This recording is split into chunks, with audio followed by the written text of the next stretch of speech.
Pues muy buenas tardes, bienvenidas a todas las personas que se están conectando, en estos momentos a la transmisión del 11º conversatorio virtual. No dejemos de hablar del genocidio en Palestina. Soy Charlín Curiel, docente e investigadora del Instituto de Investigaciones Sociológicas de la Universidad Autónoma Benito Juárez de Oaxaca, desde cuya página de Facebook pues estamos realizando esta transmisión que es pues una más de la serie de conversatorios virtuales que iniciamos en mayo del año pasado.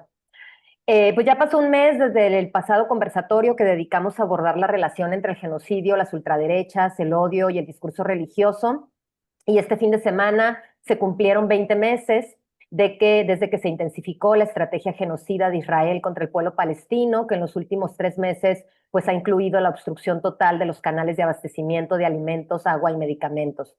No obstante, ya hablamos de casi 60,000 personas asesinadas, entre ellos más de 17,000 infancias, más de 125,000 personas heridas y mutiladas que no pueden acceder a atención médica y pues más de 420,000 personas desplazadas.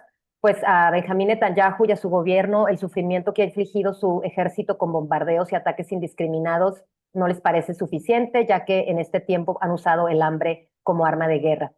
A esa estrategia se suman voluntariamente las y los colonos prosionistas de Israel que contribuyen activamente a que la ayuda humanitaria no sea distribuida. El pasado 20 de mayo, la Organización de las Naciones Unidas alertó que si el férreo bloqueo que Israel profundizó desde el pasado 6 de marzo se mantenía, 14,000 bebés palestinos podrían morir de hambre. Hace unas semanas, el gobierno de Israel asignó la distribución de ayuda humanitaria a la Fundación Humanitaria en Gaza, una compañía privada de Estados Unidos fundada por exespías y marines sin experiencia en la materia. La estrategia de distribución de alimentos propuesta por la GHF, por sus siglas en inglés, e Israel, fue criticada por la ONU, ya que ha obligado el desplazamiento de miles de personas del norte y centro de Gaza hacia los centros de distribución, 3 de ellos al sur de la franja, y el registro de datos biométricos para acceder a los alimentos, y pues esto implica también la amenaza de la presencia militar que ya cobró la vida de más de 50 personas desde el pasado martes 27 de mayo, cuando empezaron sus labores de distribución de alimentos, pues con una logística desastrosa. A pesar de que las manifestaciones contra el genocidio y el gobierno de Netanyahu se han intensificado proporcionalmente al ambiente de represión, censura y fascismo con el que se pretende contenerlas, sigue sin haber poder legal o político que detenga la masacre. Acorde con el portal de la ONU, los 10 miembros electos del Consejo de Seguridad iniciaron un nuevo proyecto de resolución sobre Gaza. 14 Estados miembros votaron a favor, mientras que el pasado 4 de junio Estados Unidos vetó el proyecto. El texto pedía un alto al fuego inmediato, incondicional y permanente, la liberación incondicional de los rehenes retenidos por Hamás y otros grupos y el levantamiento inmediato de todas las restricciones a la ayuda. El borrador fue presentado por Argelia, Dinamarca, Grecia, Guyana, Pakistán, Panamá, la República de Corea, Sierra Leona, Eslovenia y Somalia, quienes expresaron grave preocupación por la catastrófica situación humanitaria, incluido el riesgo de hambruna que Israel y Estados Unidos gestionan pues, desde hace 3 meses. Aquí vale la pena recordar que desde mayo del 2018, dejar morir de hambre a población civil en el marco de un contexto armado está reconocido por el Consejo de Seguridad de las Naciones Unidas como un crimen de guerra, acorde con la resolución 2417. Así, pues la sistemática masacre de personas atacadas con bombas y misiles, pues se suma el riesgo que las personas desplazadas corren al refugiarse en lo que un día es una zona segura y al día siguiente un cementerio a cielo abierto. El colapso de la infraestructura hospitalaria, así como la falta de medicamentos, están condenando a las personas a morir de una infección. A esto ahora se le suma el hambre y el peligro de exponer la vida por recibir una caja de provisiones con productos que además no se pueden preparar, pues en Gaza no hay gas ni agua potable. Es por esto que el barco Madeleine de la flotilla por la libertad que zarpó de Italia rumbo a Gaza se proponía romper el cerco israelí y abrir el camino a la distribución de alimentos, agua y medicamentos, pues es considerado ahora un acto político y simbólico muy importante. Sin embargo, como ya todo el mundo lo sabe, sus 12 tripulantes, en su mayoría con ciudadanía europea, fueron detenidas y detenidos de manera ilegal por el ejército de Israel en aguas internacionales, aunque algunas ya fueron deportadas, como es el caso de la activista ambiental Greta Thunberg. Algunos de ellos siguen todavía retenidos hasta ahora, ¿no? En estas semanas también nos enteramos del caso de la pediatra palestina Alaa al-Nahar, que perdió a sus 9 hijos por un ataque con misil que impactó su casa, dejando heridos de gravedad a uno de sus hijos menores y a su esposo, quien también era médico, pues él murió el pasado 1 de junio. A pesar de que Israel confirmó que el ataque se realizó porque el ejército detectó la presencia de sospechosos, las únicas muertes confirmadas en el ataque contra el hogar Al-Nahar son las de Yahía, de 12 años, Rakan, de 10, Eve, de 9, Gibran, de 8, Raslan, de 7, Rival, de 5, Sadin, de 3, Lukman, de 2 y Sidar, que tenía meses de nacido. Todos los niños de Gaza son mis hijos, pero estos eran mi vida, fueron las palabras de Alaa al-Nahar que quedaron resonando en medio de esta tragedia. En los 20 años en los 20 meses, de embestida despiadada contra la población palestina, son miles las mujeres que han visto morir a sus hijas e hijos y miles las infancias y adolescentes que han visto morir a sus padres, madres, hermanas y hermanos. El sufrimiento que las personas están experimentando en Palestina desde hace casi 2 años es inconmensurable. El desplazamiento forzado, la perpetua humillación y maltrato, la condena a la inanición, son experiencias que dejan huellas profundas en las subjetividades de quienes las experimentan. No obstante, también nos llegan noticias e imágenes de niñeces que entre ruinas bailan y cantan, tocan la guitarra, entonan el himno antifascista italiano Bella Ciao, explican a los periodistas cuál es su opinión sobre lo que están viviendo con una elocuencia que pues no nos puede dejar más que perplejos. Del lado del perpetrador tenemos también eventos de los que se habla poco. Acorde con el periódico Haaretz, 60,000 israelíes, en su mayoría familias y personas de entre 25 y 44 años, abandonaron el país en 2024, mientras que una encuesta aplicada este año señala que el 40% de la población está considerando irse por razones diversas que en su mayoría se asocian al clima de incertidumbre generado por el genocidio. Además de la población civil que no está en servicio militar, el ejército israelí está pasando por una crisis. Según una nota publicada en la página Resumen Latinoamericano, el pasado 18 de mayo, 25 militares del ejército israelí se suicidaron entre octubre de 2023 y finales de 2024. Citando una nota del periódico Haaretz, señala que el ejército experimenta una grave escasez de personal, por lo que ha incorporado soldados que sufren trastorno de estrés postraumático para tomar parte en las operaciones militares en curso. Y aunque las autoridades del ejército israelí se niegan a revelar el número de soldados que se suicidaron durante 2024, recientemente ha clasificado a aproximadamente 9,000 soldados como discapacitados mentales. También otras fuentes hebreas han anunciado que 7 soldados israelíes se han suicidado desde principios de 2025 y fuentes militares confirman que el motivo es el genocidio en Gaza. Hace un par de semanas se reportó que un soldado israelí que participó en los ataques genocidas regresó a su casa y abrió fuego contra sus propios vecinos, a quienes confundió con integrantes de Hamas, lo que avivó el debate en Israel sobre la salud mental de las y los soldados, en este caso las y los victimarios. En este contexto es importante abrir un espacio para reflexionar sobre la salud emocional, la salud mental y los efectos psicosociales de quienes están viviendo el genocidio y de quienes lo están perpetrando, así como de quienes somos espectadores a distancia que día a día acumulamos más frustración y rabia por lo que está sucediendo. Vale la pena preguntarse, ¿cómo se puede sobrevivir emocionalmente a una situación como la que vive el pueblo palestino? ¿Cómo es afectada la dimensión emocional y psíquica de personas rodeadas de dolor y de angustia? ¿Cómo se expresan las afectaciones a nivel social entre quienes nos sentimos dolidas e impotentes al ver que un pueblo es masacrado sin que nadie pueda detenerlo? De estos y otros aspectos de la salud mental y los efectos psicosociales del genocidio contra la población palestina hablaremos hoy con las 3 invitadas a quienes les voy a ir presentando. Tenemos primero a Angélica Nieto. Ella es una mujer mexicana, hija de Alejandra, hermana de Adriana, nieta de Mercedes y Marta. Nació en la Ciudad de México, es feminista. Las ancestras, las mujeres de su vida y su deseo la han convocado a aprender el oficio de acompañar infancias, adolescencias, mujeres y hombres en momentos de mucho sufrimiento y al mismo tiempo de mucha vida. Desde el 2015 ha trabajado en misiones humanitarias como psicóloga clínica y responsable de programas de salud mental y apoyo psicosocial en América, África, Asia y Europa. Luciana Ramos Lira es investigadora en la Dirección de Investigaciones Epidemiológicas y Psicosociales del Instituto Nacional de Psiquiatría Ramón de la Fuente Muñiz. Entre sus campos de interés se encuentran la violencia social y la violencia de género y sus consecuencias psicosociales y en la salud mental. Y tenemos también a Jimena Antillón, quien estudió psicología en la UAM Xochimilco y la maestría en psicología social en la misma institución. Asimismo, tiene estudios en psicoanálisis. Colaboró en proyectos de salud mental comunitaria entre los años 2000 y 2007 y desde entonces se dedica al acompañamiento psicosocial en graves violaciones a derechos humanos como desaparición forzada y por particulares, feminicidio, tortura y tortura sexual. Ha realizado peritajes para la Corte Interamericana y para tribunales nacionales en casos de desaparición forzada, feminicidio y tortura sexual.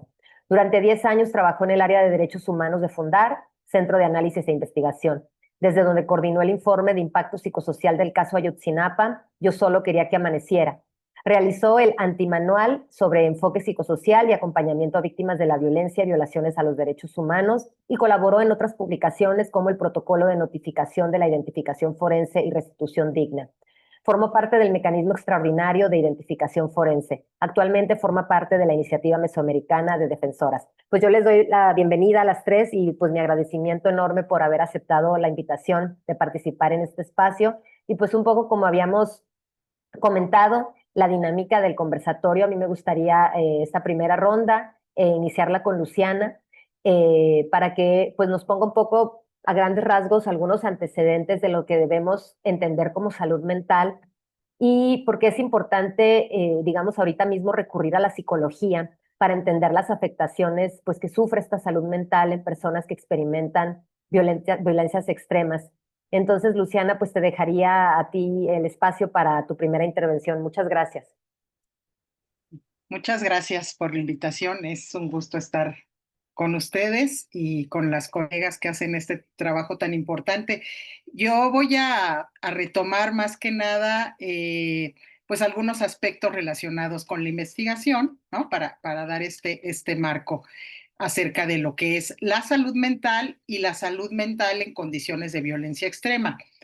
La Organización Mundial de la Salud nos dice que la salud mental es mucho más que la ausencia de trastornos y que implica un estado de bienestar en el cual la persona reconoce sus capacidades, puede afrontar tensiones normales de la vida, trabajar productivamente y contribuir a su comunidad.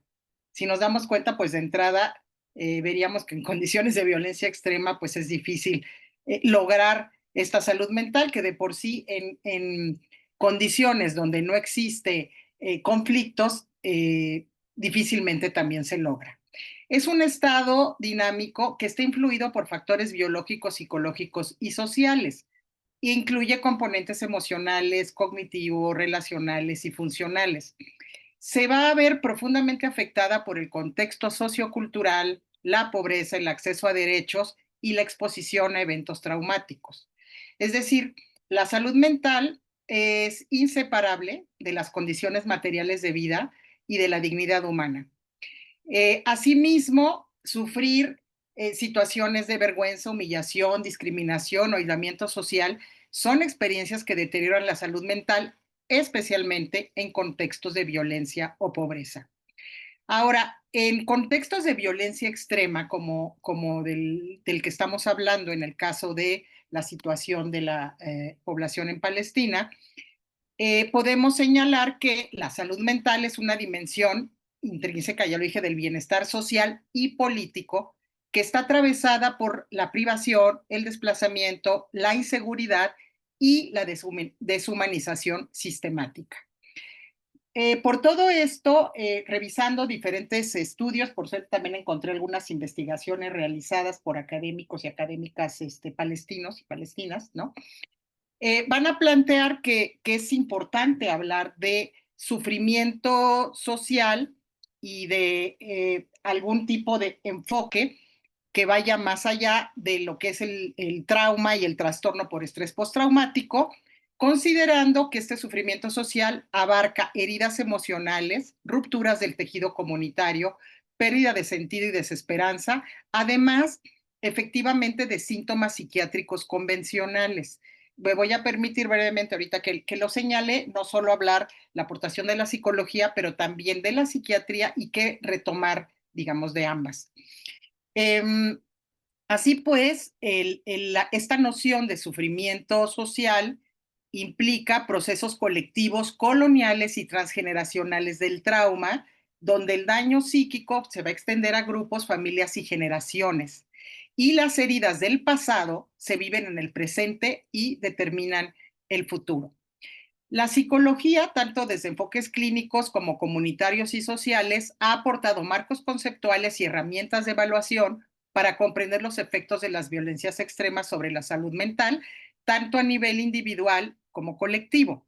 A nivel conceptual, y bueno, es imposible casi decir que solamente la psicología, ha sido una interrelación de diversas disciplinas y estamos considerando incluso aquí la salud pública, la sociología, ¿no? Todas las ciencias sociales.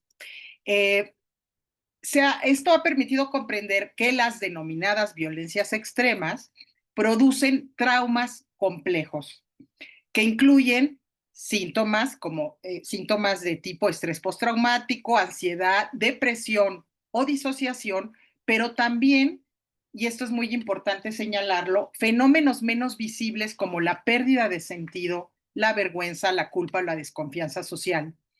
Eh, las aportaciones de la psicología y otras disciplinas han permitido comprender que el trauma no es solo individual, sino que se transmite a nivel familiar y comunitario y pudiendo desencadenar malestar psíquico generacional. Eh, una psicología crítica, además, revisando también la literatura, ha abogado por incorporar una perspectiva de derechos humanos, considerando que la salud mental no puede estar disociada de la justicia social y de la dignidad. La evidencia empírica de algunos estudios realizados en Gaza, pero también en Ucrania, Siria y otras zonas en conflicto, muestra efectivamente altas tasas de trastorno por estrés postraumático, ansiedad, depresión, problemas de conducta en personas expuestas a la violencia, siendo mujeres y las infancias los más vulnerables.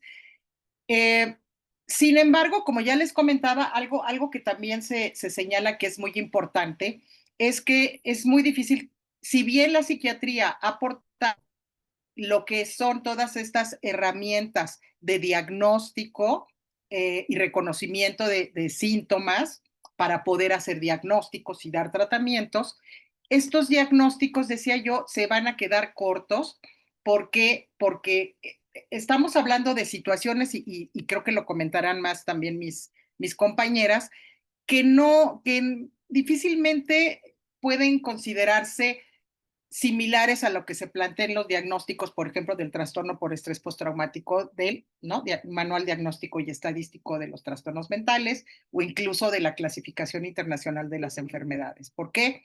Porque suelen ser no solo un evento único, es un evento repetido, recurrente, sistemático, donde no podemos hablar quizás de un post porque está ocurriendo. Entonces es muy fuerte esto porque ocurre una situación que puede ser muy fuerte, que rompe las defensas, digamos, de la persona a nivel psíquico, como ocurre con los traumas, pero ¿qué pasa cuando este se repite?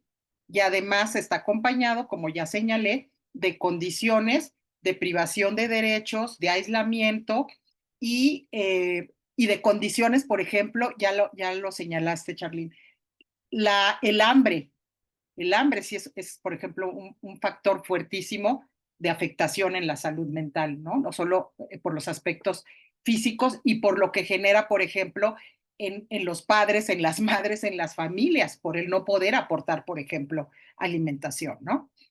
Eh, Así pues, bueno, hay que considerar que hablaríamos de condiciones donde hay una percepción de injusticia, de dificultad para mantener la esperanza, de ruptura, de confianza. En este caso, podríamos decir, pues, de todo lo que son las instancias internacionales, como también ya señalaste. La psicología puede ayudar a identificar tanto las necesidades urgentes de atención clínica, pero también, y esto es muy importante, dirigir la atención también a la reconstrucción de lazos sociales y a la agencia comunitaria. Como comentaba yo, aspectos tales como la inanición y la inseguridad alimentaria están vinculadas a ansiedad severa, depresión, irritabilidad y disminución de la función cognitiva, especialmente en niños, niñas y adolescentes. Algunos estudios que revisé, aquí se señala Arslan, en Gaza la destrucción intencionada de servicios básicos y el bloqueo han generado una situación generalizada de hambre y tortura colectiva que agrava los efectos del trauma y la desesperanza. Las manifestaciones, y no me voy a detener mucho porque hablarán de ello, del trauma extremo en contextos de guerra, tortura, desplazamiento, genocidio, como lo que estamos hablando, se pueden observar y nos ha aportado también todo lo que es la investigación en el ámbito clínico, pero también en otras áreas. Va a haber afectaciones a nivel individual. Aquí hablaba yo de que efectivamente hay una serie de síntomas que pueden ocurrir: insomnio, pesadillas, ataques de pánico, manifestaciones psicosomáticas, en casos extremos, ideación suicida, despersonalización, pérdida de proyectos vitales, pero también se ven los efectos en el nivel familiar, el desmembramiento de las familias, la pérdida del rol parental y el debilitamiento de las capacidades de cuidado. Los niños, niñas que están en orfandad, adulto a cargos de numerosos dependientes, sobrecarga y agotamiento emocional. Y a nivel comunitario y sociopolítico, pues también la afectación tiene que ver con la fractura de redes de apoyo, pérdida de referentes culturales, imposibilidad de realizar rituales de duelo y debilitamiento de la confianza social. También se ha observado una sensación generalizada de desesperanza y falta de futuro. No hay, la vida ha terminado para nosotros, para nosotras.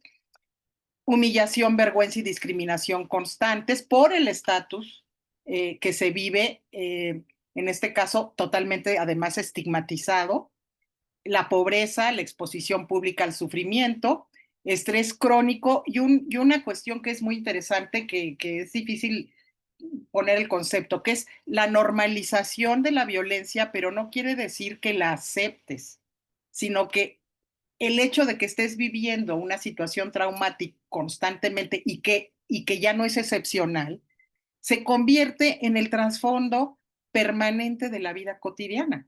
Y entonces también tienes que desarrollar otro tipo de mecanismos de defensa para lidiar con una situación. Y entonces parece que esta normalización es como decir, no, ¿la estás aceptando? No, ¿no? También tienes que desarrollar mecanismos para sobrevivir en esta condición tan extrema, ¿no? Y se han señalado afectaciones generacionales, transmisión del trauma a hijos y nietos, quienes heredan no solo recuerdos, sino patrones de miedo, ansiedad, desconfianza y expectativas limitadas de vida. Y pues sabemos que, pues, no sé, paradójicamente, como llamaron, la mayoría de estos estudios se derivaron del Holocausto, ¿no? Nazi, y fueron realizados precisamente por investigadores e investigadoras de origen judío, ¿no? Eh, imposibilidad de cerrar el pasado, ciclo continuo de duelo y sufrimiento colectivo. Entonces, ¿qué podemos decir? Que una disciplina como la psicología nos puede permitir, y sobre todo desde una psicología crítica, ¿no? Psicosocial, cultural más amplia, nos puede brindar un marco para visibilizar el sufrimiento histórico social, no verlo solamente desde la mirada individual, que es la verdad la que muchas veces persiste, incluso precisamente en la manera en que se aborda el tema del trauma, desde una perspectiva, pues que hemos, la verdad, retomado mucho el modelo biomédico, ¿no? De la psiquiatría con respecto a los síntomas, lo cual para mí creo que el reto es poder, ¿no? Unir estas perspectivas, porque efectivamente sería absurdo también no considerar sintomatología que está viviendo la gente y no aportarle, si requiere, medicación, ¿no? Pero no es solamente, ¿no? Esta parte y también la lectura que se tiene que dar, incluso en términos de una intervención clínica, también tendría que ser, ¿no? De considerar este marco sociohistórico político para darle un sentido que permita nombrar y sistematizar las manifestaciones del sufrimiento social. Y algo que Rita Yacaman, que es encontré una investigadora que ha hecho trabajos muy importantes, habla de las heridas invisibles internas, ¿no? Y que entonces no son solo síntomas individuales. Este marco también permitiría resituar el trauma en el contexto de las estructuras de poder, la colonialidad, la destrucción sistemática y las injusticias, evitando la despolitización y la medicalización reduccionista, ¿no? Como decía, no es que no ocurran situaciones sintomáticas, ¿no? Pero evitar esta situación. Y acá también, pues, es muy interesante que algunos de estos estudios retoman a Frantz Fanon, por supuesto, y hacen además, es muy interesante porque hacen además una crítica precisamente a lo que consideran una colonialización también de la investigación en el tema de salud mental de los marcos biomédicos, ¿no? Del primer mundo, ¿no?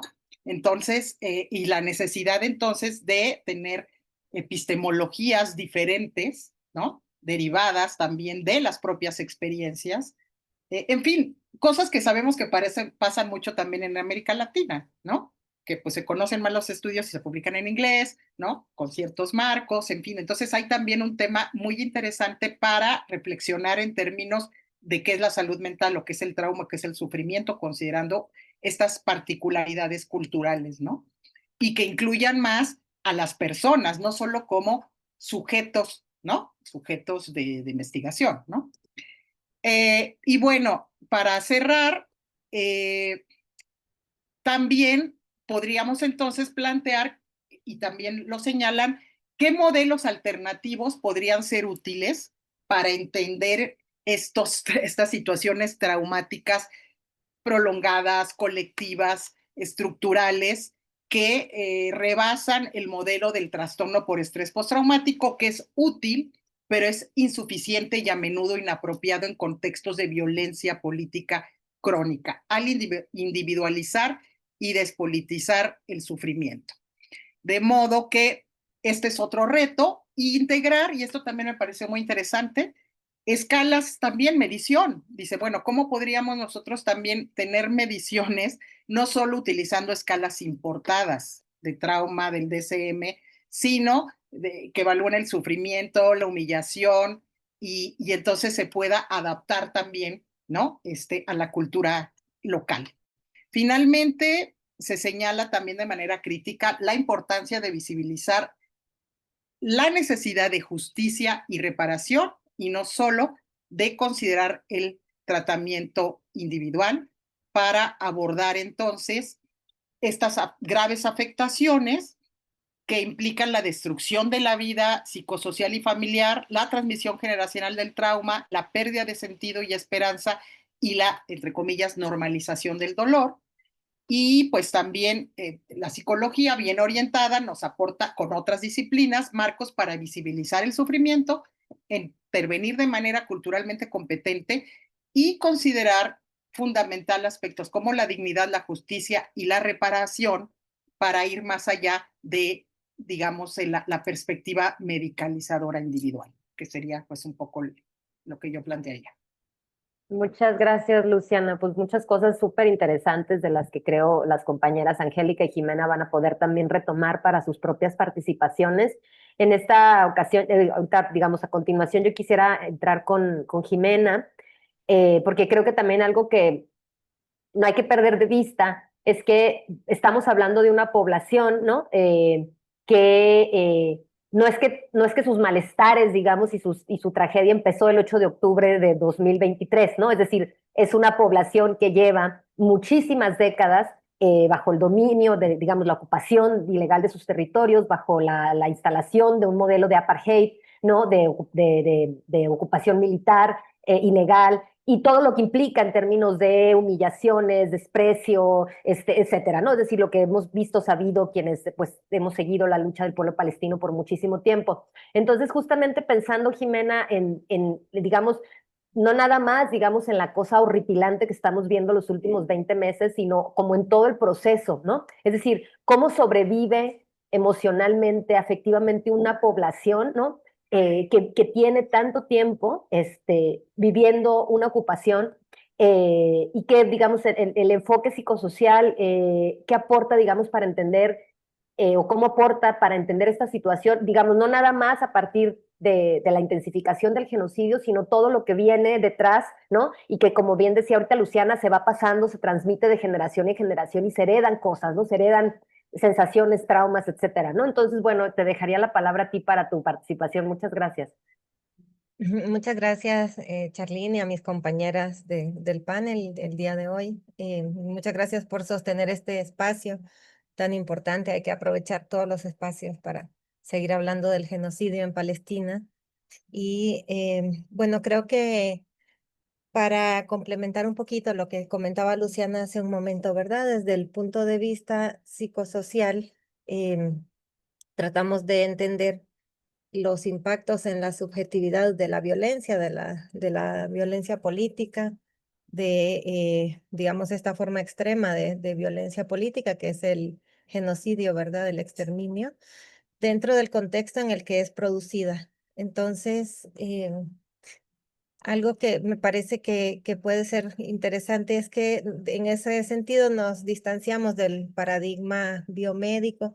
Incluso nos preguntamos un poco, ¿verdad? ¿Qué tanto nos ayuda el paradigma de la salud mental a entender los daños tan profundos que se producen en una situación como esta, ¿no? Como esta agudización actual del genocidio, pero también esta acumulación histórica de agravios, ¿verdad? Que tiene que ver con el despojo de su territorio, con la colonización y con esta situación de apartheid que ha vivido el pueblo palestino. Entonces, bueno, me parece que ahí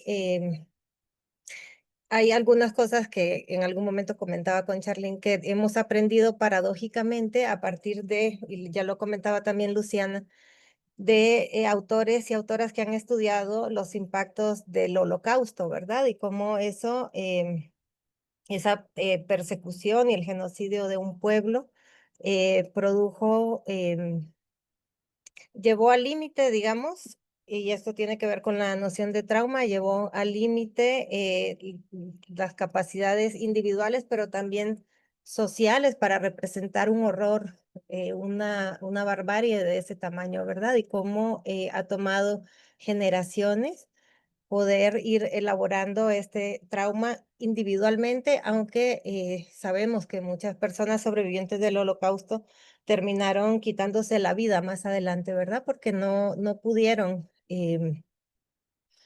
digamos, tramitar, elaborar esta situación límite que enfrentaron en los campos de concentración, en los campos de exterminio. Pero también sabemos, gracias a el trabajo que se ha hecho después de seguimiento, cómo esta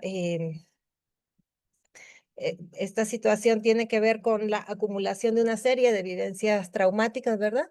Que se le ha llamado trauma acumulativo y que explican cómo hay un continuum de violencia, que en este caso, digamos, llevando esto a la situación del pueblo palestino, tiene que ver con lo que llaman la Nakba, ¿verdad? Que es como el equivalente de la Shoah, el holocausto, digamos, la persecución contra el pueblo palestino y que tiene que ver con una secuencia de eventos violentos, de despojo, de genocidio en términos materiales, pero también en términos culturales, y que como eso se va acumulando y va generando una serie de impactos y afectaciones en las personas concretas y en sus familias, ¿verdad? Y en su historia.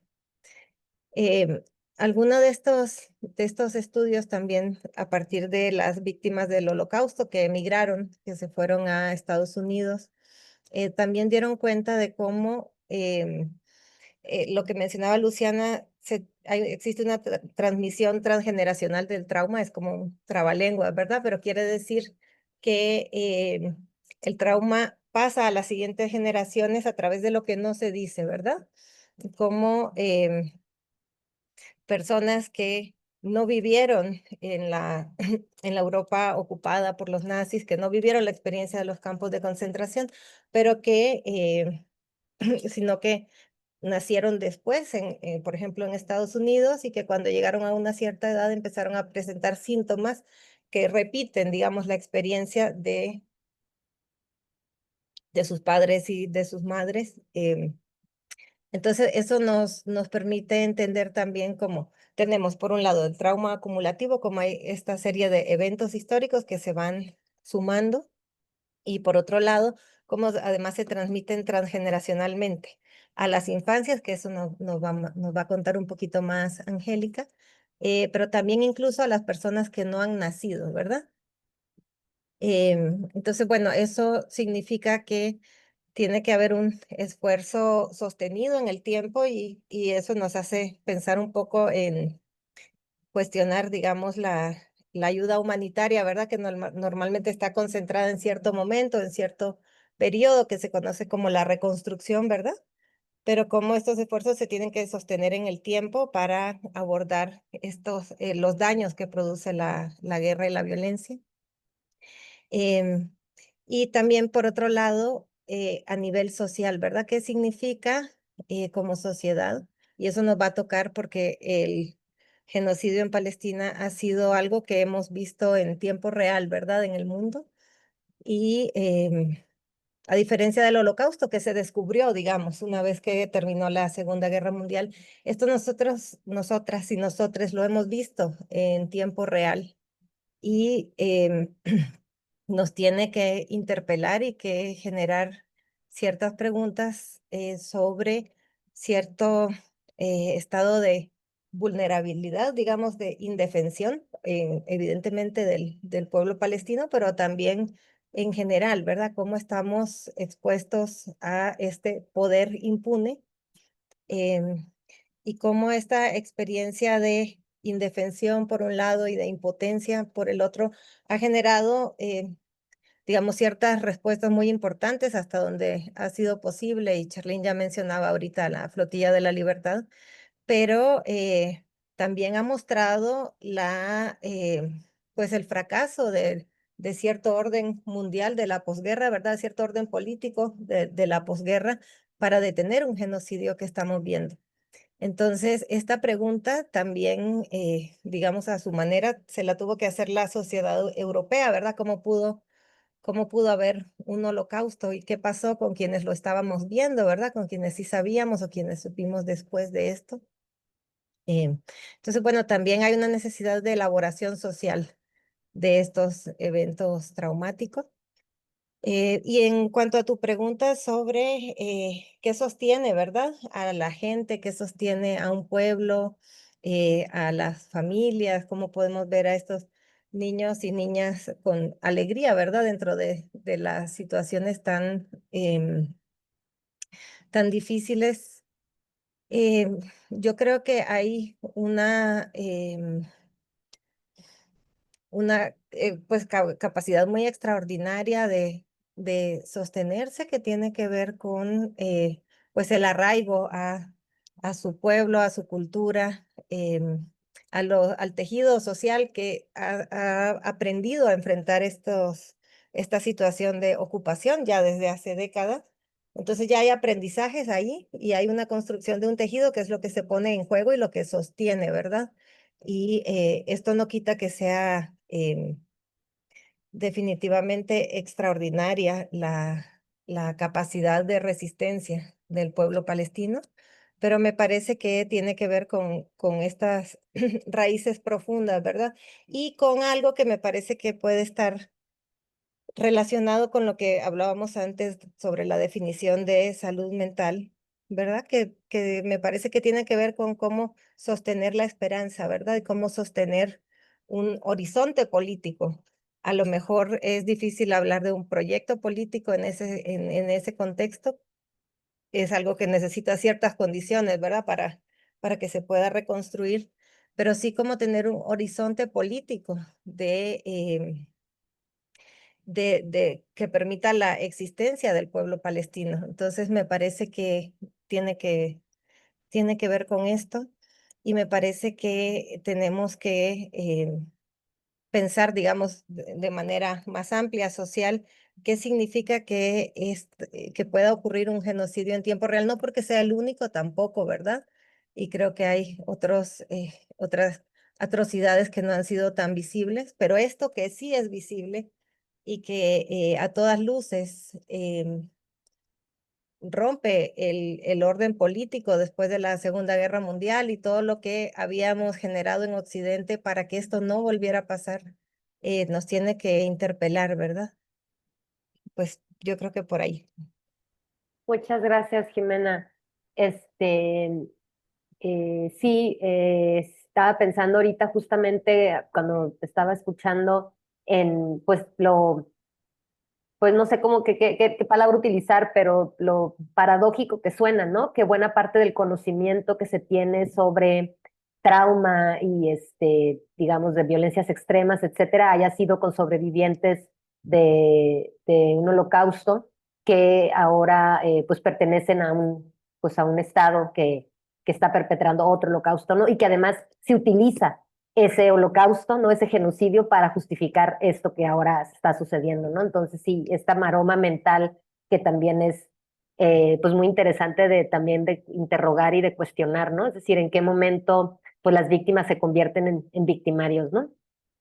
Bueno, pues Angélica, muchísimas gracias que estás acá, además con un desfase de horario tremendo. Muchas gracias por conectarte. Pues a mí me gustaría mucho aprovechar tu experiencia en el trabajo con infancias y con mujeres para que pues nos dieras una lectura justo después de escuchar a Luciana y a Jimena y la experiencia que tienes en distintos países en donde han pasado pues también conflictos armados internos, guerras civiles, diferentes tipos de procesos de desplazamiento, etcétera. Pues me gustaría mucho escuchar la lectura que tú tienes sobre pues la salud mental, los efectos psicosociales, específicamente en poblaciones que ya de por sí generalmente viven en condiciones de mayor vulnerabilidad, ¿no? Que son las infancias y las mujeres, ¿no? Entonces, bueno, te dejaría entonces la palabra. Muchas gracias. Gracias, Charlene, Jimena y Luciana. Em, Así como gracias también a todas las personas que se interesan y se conmueven con una mirada que dignifica hacia las personas que están sobreviviendo estas situaciones en Palestina. Me gustaría mucho iniciar con la capacidad que tienen las mujeres para sostener y crear vida, aún en espacios en donde la ilógica de la guerra pudiera parecer que abarca todo y que no hay salida y que no se va a terminar. Porque creo que es ahí en donde la mayoría de la resiliencia y de la capacidad para adaptarse tienen el origen. Hay algunos datos más como para ponernos en perspectiva sobre lo que puede atravesar a las mujeres. Inicio con ellas y después pasamos con las infancias, justamente de lo que están ellas afrontando y que es diferente a cómo los hombres están siendo o están sobreviviendo a la violencia. Em, la mayoría de las mujeres, 9 de cada 10 mujeres en Gaza actualmente tienen más dificultades para acceder al alimento que los hombres. Poniéndolo ya desde ahí, sabiendo que el hacinamiento en refugios hace que ellas sean las que tienen que hacer miles de maniobras para poder conseguir dosis mínimas de alimento para sus hijos, para ellas, sabiendo que hay muchísimas mujeres. A inicios del año se reportaba que había alrededor de 155,000 mujeres que estaban embarazadas o lactando. Eso también ya nos ayuda a dimensionar justamente lo que le atraviesa a las mujeres, a la mayoría de las mujeres en Gaza, que es distinto y que añade capas de no solamente de vulnerabilidad, pero también de restricciones a necesidades básicas. Y eso aumenta en consecuencia niveles de estrés acumulativos y niveles también de desespero en las mujeres. Hablaba del hacinamiento en los refugios. Las mujeres no tienen acceso a privacidad. No hay acceso a baños, a regaderas seguras, a instalaciones sanitarias seguras.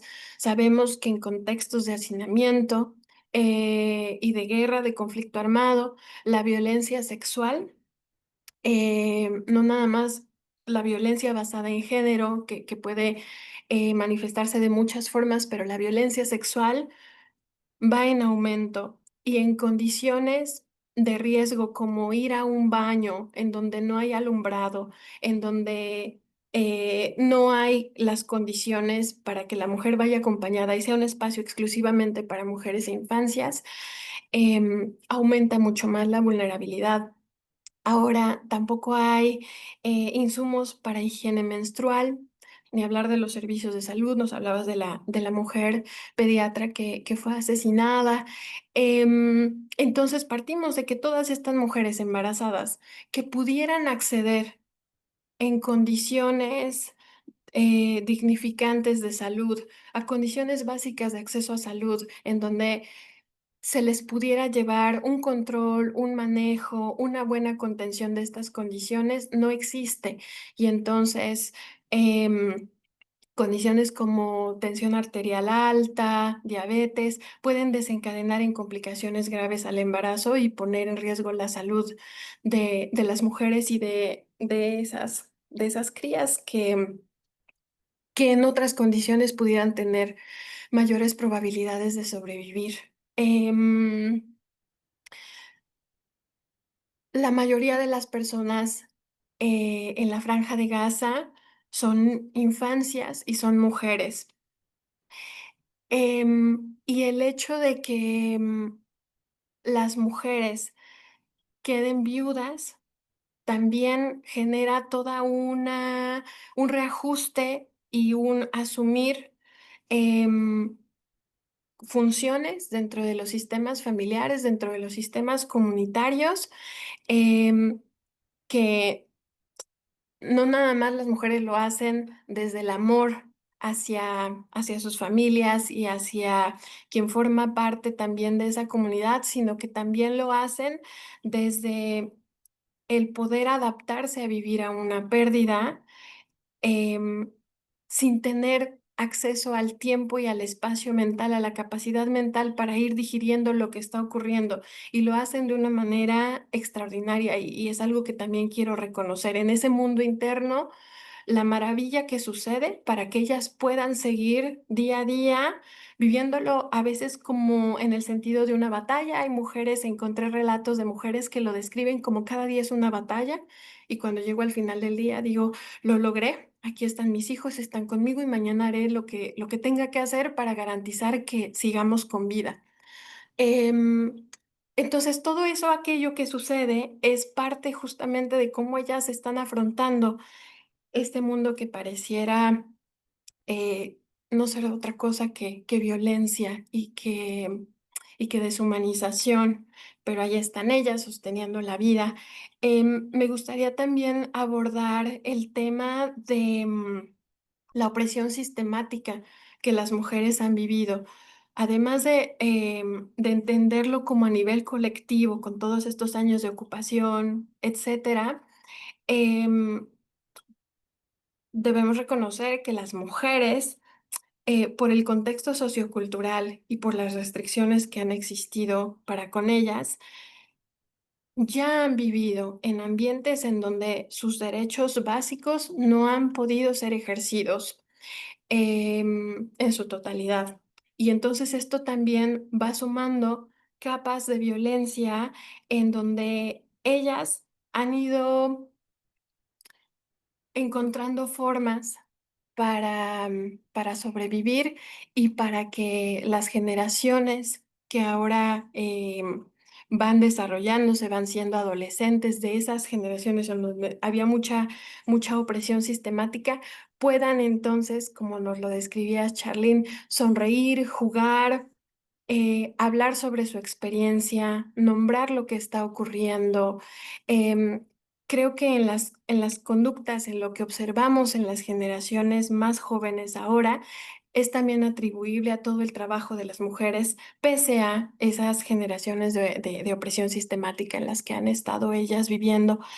Em, Hablando sobre el impacto de experiencias traumáticas en mujeres y en niños, me gustaría también nombrar cómo para algunas mujeres en Palestina el trauma no es entendido como una condición de salud mental, o como una patología, como una enfermedad. Em, y ahí es algo, me parece algo mágico, pero tangiblemente mágico. Es entendida el trauma como la victoria de Palestina. Em, lo describen algunas mujeres que encontré en trabajo justamente de salud mental en Palestina como el trauma es sanado, es curado a nivel colectivo solamente y gracias a el contacto con la sabiduría ancestral de quienes somos. Es decir, ahí se está recuperando el origen, se está preservando las raíces, lo que para ellos significa ser Palestina y el pueblo palestino, y para las mujeres significa, para los niños significa, para las adolescencias, para las niñas, para los hombres.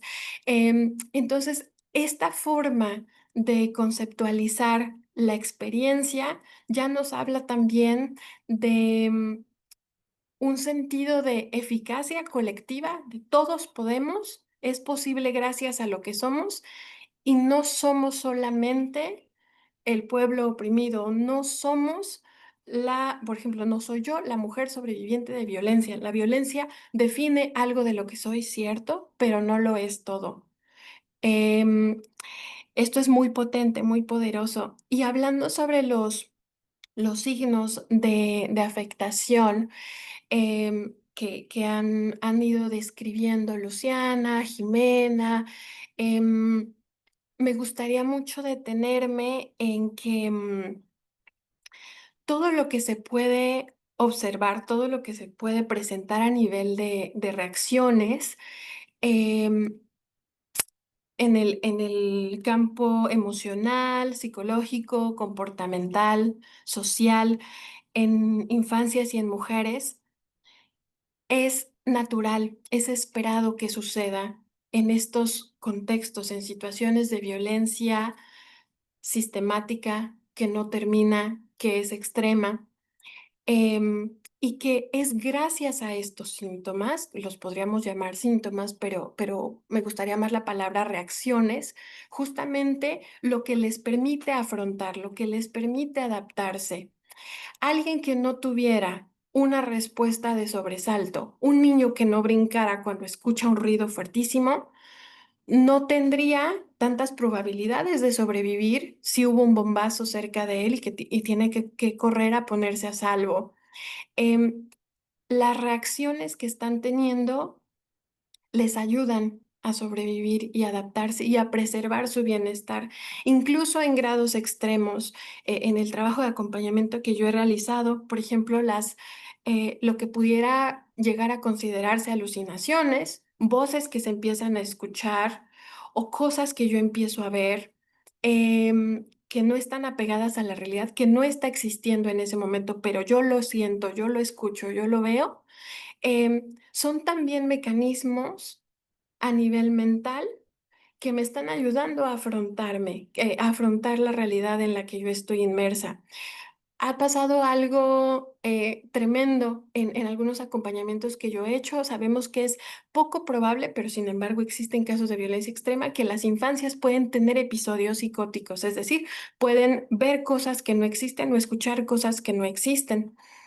Y algo fabuloso es que cuando hay un estado de calma y de seguridad, ese episodio psicótico termina y los chiquitos, las infancias vuelven al aquí y a la hora, se aterrizan y esas voces no regresan. Entonces lo que nos estaban diciendo es esas voces querían justamente que el niño o la niña estuviera alerta y sabía que estaba en un ambiente inmerso de vulnerabilidad, de riesgo, de peligro. Em, con eso me encamino a la última parte, que es reconocer que también las mujeres y las infancias le están dando lo que merecen y necesitan a las comunidades que están habitando. Al habitarse desde el amor, desde la compasión, desde los cuidados mutuos, están restituyendo, están preservando ese tejido social que también Jimena y Luciana compartían dentro de lo que sucede en esos campos hacinados, pero también eso se va traduciendo en que no se pierda un sentido de confianza los unos con los otros, que es súper importante y capital, sobre todo en estos momentos en donde la segregación, la fragmentación, la pelea, el confrontarse por recursos básicos para la supervivencia está ahí latente. Entonces, el recuperar la confianza en los otros, en mantenerlo, sobre todo es algo que se encuentra mucho en el vínculo entre infancias y mujeres, es clave también para la preservación del bienestar en todos los sentidos en estas comunidades. Y me quedo con esta contribución hasta aquí, y sigo muy contenta de poder escuchar a mis compañeras y también de saber qué les va moviendo a las personas que nos escuchan más adelantito. Muchas gracias. No, muchas gracias a ti, Angélica. Y sí, en efecto, si las personas que nos están escuchando quieren dejar un comentario, una pregunta, aquí en el chat de la página de Liz Guapo la pueden hacer y yo la leo y la comparto con Luciana, Jimena, Angélica, para que respondan hacia el final de esta segunda ronda que vamos a empezar. Ahorita que te escuchaba, Angélica, yo me acordaba de un documental que salió, documental reportaje que hizo la BBC, que justamente que se llama How to Survive a War Zone, y que da seguimiento a una niña y dos niños, bueno, niños sí, 10, 11, 12 años, ¿no? Y justo esto que dices ahora me hace mucho sentido, porque yo les veía ya, o sea, es un documental que ya está en medio del genocidio, o sea, ya está la estrategia genocida en pleno, y esta niña tiene un canal de TikTok y cocina, ¿no? Es decir, eso es lo que ella prepara recetas y da a conocer cómo está comiendo ella con su familia y muy tranquila, escucha una bomba y le dice al reportero, ah, mira, fue por allá y le explica, ¿no? ¿De qué zona es esa que está siendo bombardeada? Un niño que se fue de su casa porque no había nada de comer y está ayudando en un hospital. Entonces es el que abre las puertas de la ambulancia y ayuda a bajar la camilla y corre y ahí vive, el niño ese ahí vive, es muy impresionante ver, no sé, la fortaleza, la elocuencia, la claridad, ¿no? Que tienen en medio pues, de eso, ¿no? Es decir, no sé, a mí me dejó muy impresionada, les recomiendo mucho verlo, ya no lo tiene la BBC en su canal de YouTube, lo bajó, pero sí se encuentra, o sea, es decir, gente que lo descargó, lo volvió a subir, How to Survive a War Zone, y la verdad es un documental muy impresionante que nos habla justamente de eso que tú estás diciendo, ¿no? Es decir, pues digo, ahora ya entiendo mejor, ¿no? Estos mecanismos que pues estos niños y niñas se echan a andar pues para poder sobrevivir y también construir pues un horizonte de esperanza que les permita seguir creyendo pues que hay un futuro para ellos, ¿no? Entonces, bueno, pues Luciana, quisiera entonces volver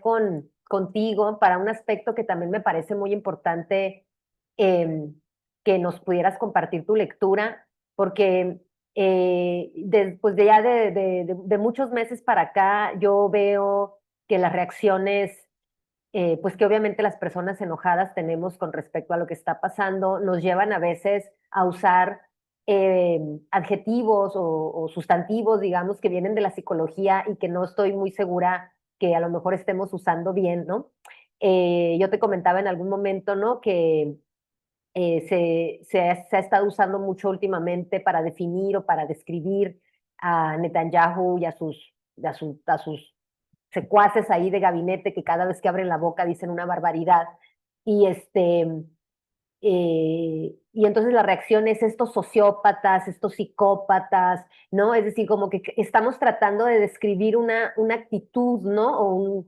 O una, sí, una actitud de personas que nosotros o nosotras percibimos ya no sienten nada, ¿no? Es decir, han perdido su capacidad de sentir empatía, ¿no? Es decir, de imaginarse siquiera el dolor, ¿no? Y el sufrimiento que están distribuyendo. Entonces te quería preguntar esto, es decir, primero, es decir, son estados correctos, como, o sea, es decir, podemos pensar que estos políticos son eso, son sociópatas, son psicópatas, esto nos explica esa disociación que tienen digamos, que puede más el odio y el desprecio y el racismo, digamos, que la posibilidad de sentir empatía, ¿no? Hacia una población que sufre de la manera como sufre la población palestina, o tendríamos que estarnos explicando esto de otra manera. Pues muchas gracias, Luciana. Adelante. Sí, cuando planteaste esta pregunta, dije, wow, esta es efectivamente, ¿no? También es muy importante hacer esta reflexión. Y fíjate que también lo que estuve revisando, reflexionando, es que efectivamente no sería muy correcto ni suficiente utilizar términos como psicópata, sociópata, para caracterizar a líderes políticos. También estamos incluyendo mandos militares o incluso, ¿no? Soldados, ¿no?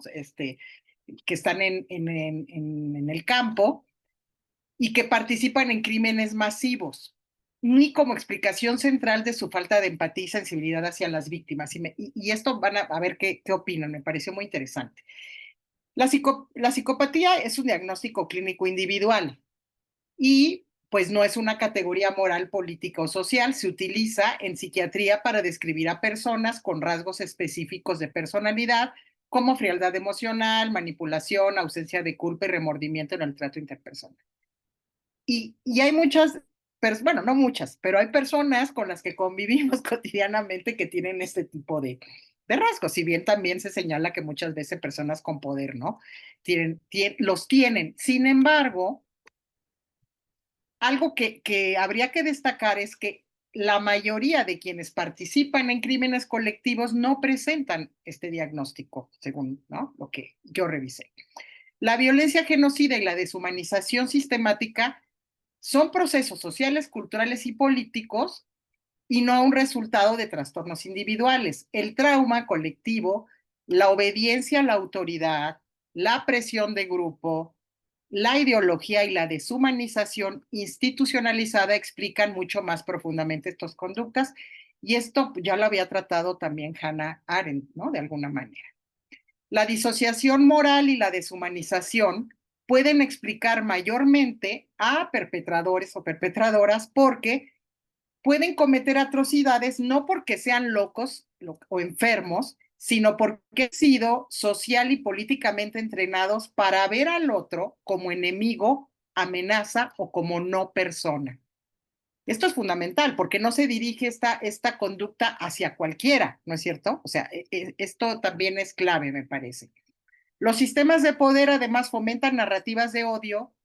Lo estamos viendo también ahora con Trump, podríamos decir, ¿verdad? Narrativas de odio, miedo y justificación, donde el sufrimiento de la víctima se vuelve irrelevante o incluso necesario. Bueno, esta idea que también, bueno, aguantan, ¿no? Pueden aguantar mucho dolor y mucho sufrimiento como si fueran animales, ¿no? Incluso no animales, no personas, no seres sintientes. El fenómeno de la banalidad del mal muestra que personas aparentemente normales pueden participar en crímenes monstruosos bajo ciertas condiciones estructurales y de obediencia ciega a la autoridad. Así pues, la completa disociación respecto al sufrimiento ajeno se explica mucho mejor por la deshumanización sistemática, el adoctrinamiento, la estigmatización colectiva, la obediencia institucional y la presión social. Estudios que han realizado sobre el conflicto que ya, como dicen, histórico, más bien no conflicto, sino la violencia sistemática que se ha ejercido contra el pueblo palestino, muestran cómo discursos oficiales, educación, medios y mandos militares despojan a los palestinos de humanidad, construyen al otro como amenaza existencial y justifican conductas letales bajo el manto de la seguridad nacional, ¿no?, y la defensa.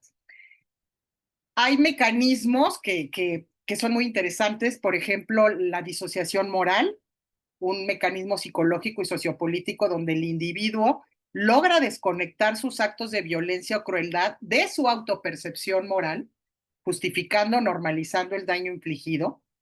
Y esto no requiere psicopatología, sino una cultura institucional que respalde esta desconexión. La deshumanización aprendida, que es repetir mensajes que niegan la humanidad del otro, pues va a producir un efecto de anestesia moral, donde el sufrimiento de las víctimas es percibido como menos real, menos importante o incluso justificable.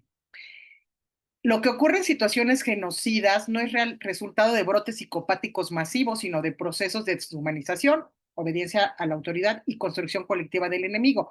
Y acá también volvemos a una parte muy interesante. Muchos de estos estudios al respecto se derivan del Holocausto y son realizados por psicólogos sociales, experimentales, y estamos hablando de Stanley Milgram, estamos hablando de Philip Zimbardo con el tema del efecto Lucifer y bueno, su famoso estudio en las cárceles. Hay otro autor muy interesante de origen judío, que es sociólogo Stanley Cohen, por ejemplo, que habla del concepto de negación como un fenómeno psicológico, social y político en el que personas, grupos o estados se enfrentan a información abrumadora sobre el sufrimiento ajeno, como genocidio, tortura, hambruna, y sin embargo no la registran emocionalmente ni actúan en consecuencia. Y bueno, habla de diferentes formas de negación, pero yo quisiera hablarles de algunos de los hallazgos de estos autores. Por ejemplo, el denominado efecto Lucifer, que fue este estudio famosísimo que hizo Philip Zimbardo, para explicar cómo personas aparentemente buenas pueden llegar a cometer actos terribles bajo determinadas circunstancias sociales estructurales. Es este famoso experimento de la prisión de Stanford, donde los participantes los dividió, ¿no? Unos eran guardianes y otros eran prisioneros, es decir, unos tenían poder y otros no, y con mucha rapidez, y ahora sí que fue una selección aleatoria, ya saben, con todas las condiciones de un experimento donde en un grupo y en el otro pusieron, en este caso todos eran hombres de cierta edad, con ciertas características muy parecidas. Pues en muy poco tiempo adoptaron comportamientos extremos, llegando incluso a la humillación y al abuso. Algo de lo que señala Zimbardo le llama el efecto Lucifer, es precisamente que cuando un grupo es visto como menos humano, se facilita el maltrato y la violencia contra ellos. Y de ahí que sea tan importante todo lo que se habla en los medios, en las redes, todo esto es fundamental porque ayuda a construir precisamente a este grupo como no humano. El tema de la obediencia a la autoridad, que Milgram también lo va a trabajar más específicamente con su famoso experimento, en donde pone a personas a dar choques eléctricos a otra persona, haciéndole creer que realmente los está sufriendo y pidiéndoles que vayan subiendo la intensidad, ¿sí? Pero observa que la gente lo siguió haciendo a pesar de que estaba dañando, ¿sí? Porque estaba el investigador, ¿no? Estaba obedeciendo a las órdenes que le habían dado y no podía confrontarlas. Entonces, señala, las personas tienden a seguir órdenes incluso si van en contra de sus valores personales, especialmente en contextos jerárquicos o militares. También se habla de presión de grupo y conformidad, el deseo de encajar y no ser excluido. También puede llevar a individuos a participar en actos que rechazarían normalmente. La deshumanización, diríamos que es el mecanismo, quizás es de lo más, no sé si decir el más importante, pero uno de los más importantes, porque hemos oído el discurso político de Netanyahu y su gobierno que utiliza sistemáticamente términos como animales humanos, monstruos sedientos de sangre, ¿no? Terroristas para referirse a palestinos y adversarios políticos. Esta retórica cumple con el proceso de deshumanización que describe Philip Zimbardo. Reducen al otro a una entidad no humana, facilitando la justificación de violencia extrema, legitiman acciones colectivas al eliminar la empatía hacia las víctimas, como se observó en el experimento de Stanford. Y este patrón coincide con otros estudios de lo que se observó en el genocidio de Ruanda, donde los tutsis eran llamados cucarachas, y refleja cómo la narrativa oficial israelí construye una amenaza existencial que normaliza el daño colateral contra civiles. Nada más para ir cerrando, el estudio de Stanley Milgram demostró que personas comunes pueden obedecer órdenes de una autoridad legítima, incluso si esas órdenes contradicen su conciencia moral, especialmente en entornos jerárquicos como el militar. Su experimento nació tras los juicios de Nuremberg, donde muchos acusados de crímenes de guerra alegaron, ¿se acuerdan? De solo cumplir órdenes. Entonces, que aquí hay todo, ¿no? Una discusión al respecto. Milgram concluyó que la obediencia no es exclusiva de una cultura o una época, sino un fenómeno humano universal que se activa bajo ciertas condiciones sociales y estructurales presentes en los ejércitos modernos. Y otra cuestión que es muy, muy interesante, creo que también, aparte de la influencia de la autoridad jerárquica, si hay una socialización en la obediencia, sociedades, si la sociedad israelí, que parece que es así, inculca el respeto a la autoridad, la importancia del servicio militar, ¿no? Se refuerza la norma de obedecer a figuras de poder. Y otra cosa, la distancia con la víctima. Por lo menos Milgram mostró que la obediencia aumenta cuando la víctima está lejos o despersonalizada, lo que se potencia en la guerra moderna mediante tecnología, ¿no? Y la retórica de deshumanización. Entonces, yo estaba, no sé, hay un episodio de Black Mirror que es tremendo, pero es muy interesante porque ahí se ve que hay unas mascarillas de soldados que están matando, ¿no? A personas que pertenecen como a un grupo o una etnia para que no los vean como personas, sino que las vean como cucarachas precisamente, y el conflicto viene cuando un soldado se le rompe la máscara y los ve como seres humanos, ¿no? Entonces hay aquí un tema súper importante también, ¿no? En este sentido.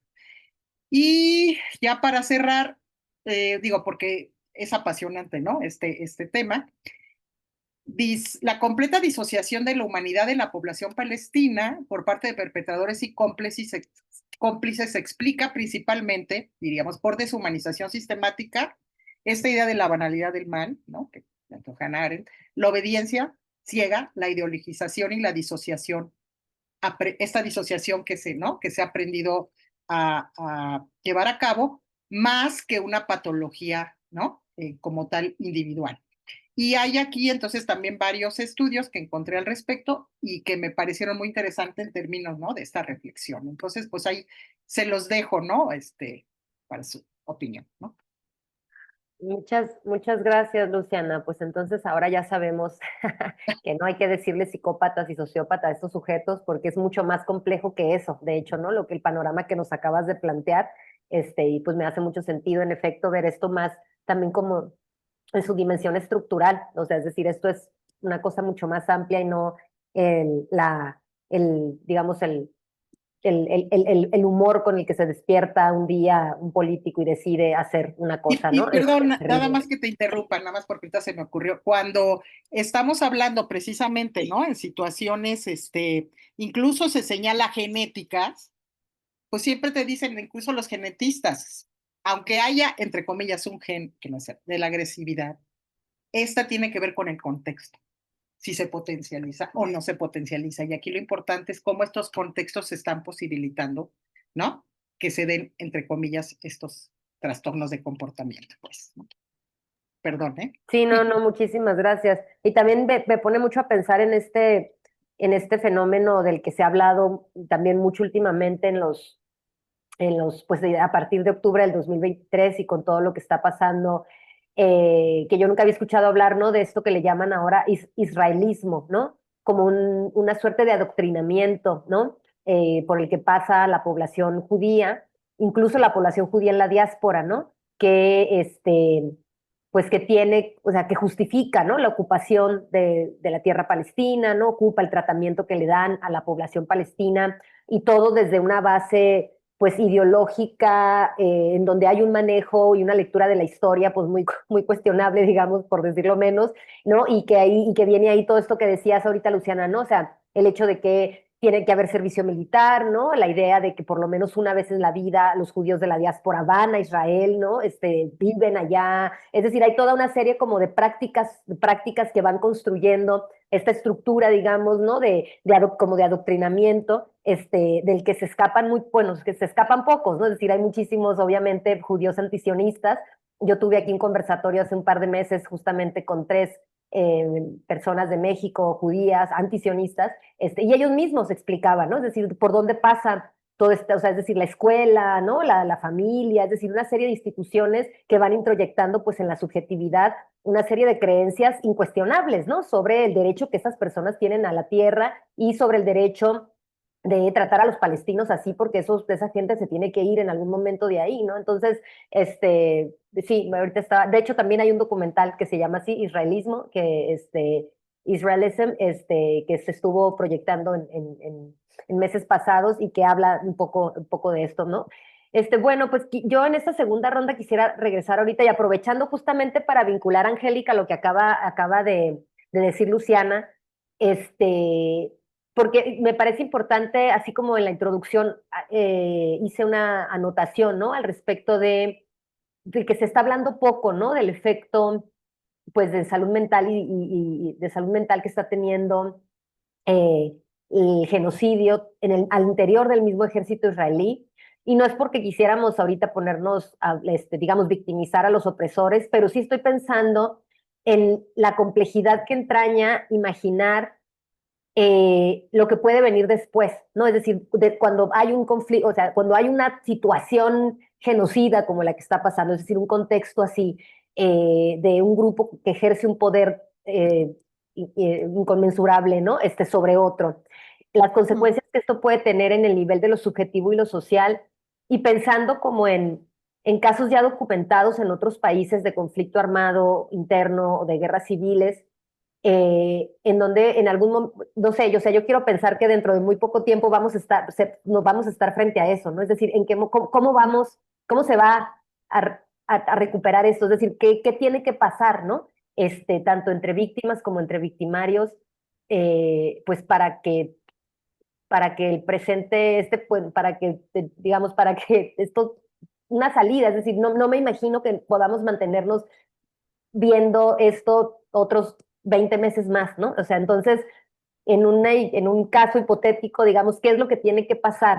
¿Cuál es la experiencia, digamos, que tú has visto en lugares en donde te ha tocado estar, cuando de repente esto termina y hay que empezar a poner las cosas un poco en orden, ¿no? Entonces, bueno, te dejo la palabra. Muchas gracias. Sí, algo también muy curioso es cómo lo que vamos aprendiendo eh, a nivel de impacto en la salud mental, en la esfera más individual, viene desde justamente el estudio de los combatientes. El primer diagnóstico dentro del espectro traumático, el famoso trastorno de estrés postraumático, fue descrito, detallado, establecido como un diagnóstico justamente a través del estudio de veteranos de guerra a su regreso de Vietnam. Y cuando justamente había estas conductas de riesgo, estas conductas de agresión, de violencia, y algo que ha surgido a través de la investigación reciente, ha sido algo que se le llama la herida moral, y me gustaría empezar por ahí. Em, Sabemos ahora que la herida moral, y desde que se empezaba como a detallar, pues había opiniones sobre, bueno, es que esto no es exclusivamente para, para los militares, esto también aplica a cualquier otra profesión. ¿Qué es la herida moral? Es una violación a nuestro código de ética, a nuestro código moral. Esta es una condición que resulta por haber violado el propio código ético o haber atestiguado la violación de los valores, de la moral.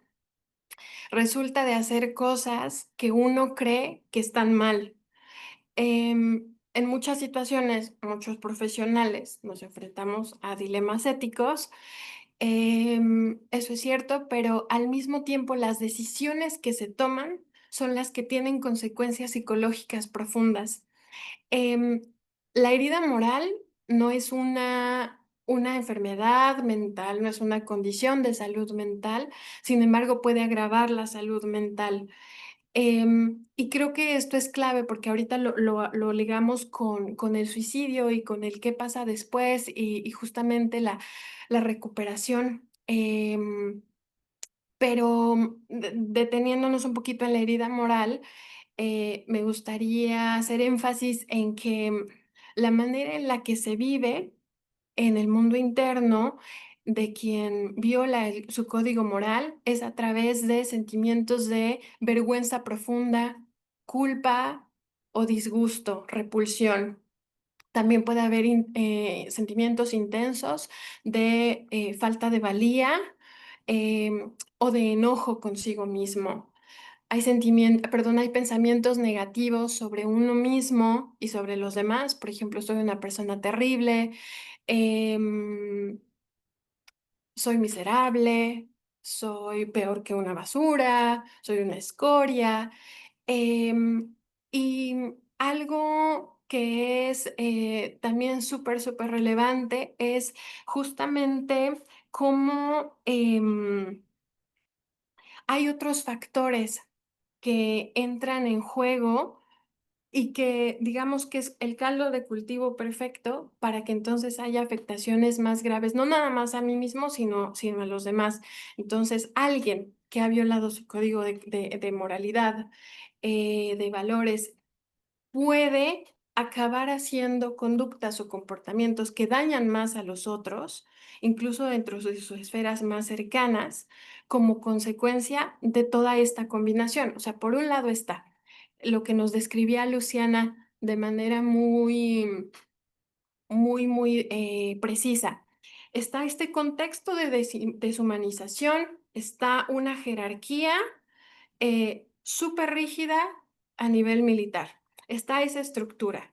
Em, pero además de estar inmerso ahí y de esta obediencia ciega y el adoctrinamiento, si hay poca regulación emocional, si yo no tengo habilidades de regulación emocional y tengo una tendencia a la agresividad, eso se conjuga y entonces al estar expuesto a eventos potencialmente, se les llama en la investigación moralmente injuriosos, en esos dilemas éticos y en donde yo violo el código de conducta o atestiguo y no lo impido, entonces el riesgo suicida va en aumento.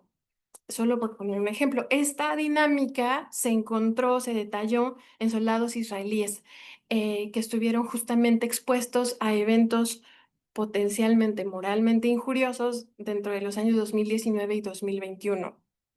Entonces, bueno, desde ahí incluso ya se hacían recomendaciones y se decía, a ver, si estás mandando a alguien que ya tiene una tendencia a la agresividad, que tiene poca regulación emocional, ojo, porque esos son factores de riesgo. Y además, ahorita que nos hablabas al inicio, Charlene, sobre cómo están ahora a niveles críticos, a nivel de recursos. Ya no hay tantas personas o tantos hombres en el ejército y entonces están forzando a personas con trastorno de estrés postraumático a regresar. Entonces podemos imaginar cómo se van también añadiendo historias pasadas que se reactivan en el presente, ¿no? Que eso es en esencia una de las características principales del trauma. Se vive el pasado en el presente y entonces no nada más bueno, esas personas viven una desconexión con el presente, con el aquí y en el ahora, sino también con su propia moralidad. Y eso se va acumulando a lo largo de las experiencias que se van teniendo en la guerra. Em, Me gustaría también abordar un poquito solamente ese entramado que mantiene estas dinámicas dentro de los grupos armados, y eso viene un poco desde la psicología de las masas, que es justamente la presión social que existe dentro del grupo que está deshumanizado y que entonces hace difícil que alguien pueda ir en contra de la orden, que es justamente el chivo expiatorio. ¿no? Yo ya vi de lo que somos capaces aquí adentro, lo que se hace, y va a ser muy fácil, incluso vamos, como a nivel de manipulación mental, se puede llegar a realmente a sentir que estamos como en el filito, que en algún momento se cuestiona esto y que con algo que se escuchó, con algo que otra persona dijo, puede ya haber consecuencias severas hacia mí. Entonces tiende a haber mucho esa cultura de silencio, esa cultura de solapar, esa cultura también de no cuestionar, de no detener. Em, Más allá de eso y centrándonos en la recuperación y en lo que viene después, em, estados de calma y de seguridad que permitan que alguien que fue expuesto a un dilema ético o personas que lo observaron y que no pudieron hacer nada por propia supervivencia, em, les va a ayudar justamente a poder acceder a otra parte de la historia, a información que en ese momento no se percibe o no se va integrando y que entonces se pueda tener una visión un poco más ajustada a lo que sucedió y darle un sentido, una interpretación distinta a todo ello. El suicidio como tal es una salida al sufrimiento que es insostenible. Cuando el sufrimiento es a tal grado que una persona necesita ponerle fin a ese sufrimiento y que no hay de otra más que terminando con la vida, podríamos partir también de ahí justamente que si se le puede dar un significado, un sentido diferente, sin negar, sin invalidar lo que sucedió, entonces eso pudiera abrir los caminos y sobre todo también a nivel simbólico para cualquier otra profesión, no nada más centrándonos en los combatientes, pero cuando se realizan violaciones a los códigos morales, a los códigos de conducta, creo que el contexto también, no centrarnos solamente en el individuo, sino ese contexto de depresión, de adoctrinamiento, de disociación y de deshumanización también son claves en ese sentido. Eso es lo que podría compartir. Muchas gracias. No, muchas gracias a ti, Angélica. Pues esta sería ya la última intervención de la ronda, sería Jimena. Recuerdo si alguien quiere dejar en el chat de comentarios en el Facebook alguna pregunta, comentario, pues ya pueden irlo haciendo para que yo lo pueda compartir con nuestras invitadas antes del cierre. Entonces, pues Jimena, eh, yo te había comentado pues que quería que habláramos un poco más de pues, el ambiente que se percibe, o sea, es decir, eh, los efectos psicosociales, pero más como en la gente que estamos pues o sea, viendo expuestos a estas imágenes, a estas noticias, ¿no? Pensando en pues cómo estamos enfrentando el mundo sabiendo que están matando gente todos los días, ¿no? Y creo, pero estaba pensando, bueno, eso es algo que me parece importante, pero también pensando en que nosotros vivimos en un país en donde matan gente todos los días y desaparecen personas todos los días, ¿no? Es decir, como que ya, no sé, es como si tuviéramos en esta experiencia latinoamericana, porque además es una cosa regional, ¿no? Una de las regiones más peligrosas y violentas del mundo. ¿Cómo se afecta, digamos, nuestro estado de ánimo, nuestras emociones, nuestras afectividades, ¿no? Saber que estamos en contextos así, eh, pues tan violentos, en donde pues hay mucha impotencia porque no podemos hacer gran cosa. Eso es lo que yo percibo, ¿no? Escucho mucho a la gente que me dice, me siento muy impotente, me siento muy frustrada, ¿no? Además, obviamente, del enojo. Y me recuerda mucho a las sensaciones que yo percibía y que tenía y que tuve por mucho tiempo después de que desaparecieron los 43 normalistas de Ayotzinapa, ¿no? En el 2014, que yo recuerdo que pues muchísima gente y yo compartíamos que llorábamos mucho en esas semanas, en esos meses. Y creo que ahora nos está pasando lo mismo a mucha gente. Entonces quería un poco tu lectura como alguien que ha acompañado esos procesos también ¿qué podemos, o sea, digamos, qué podemos aprender, ¿no? De la psicología y del análisis de los efectos psicosociales sobre el estado de ánimo que guarda y los efectos que puede tener en términos, no sé, de la manera en la que reaccionamos, de la manera en la que nos queremos o no organizar, ¿no? De las maneras en las que queremos o no reaccionar.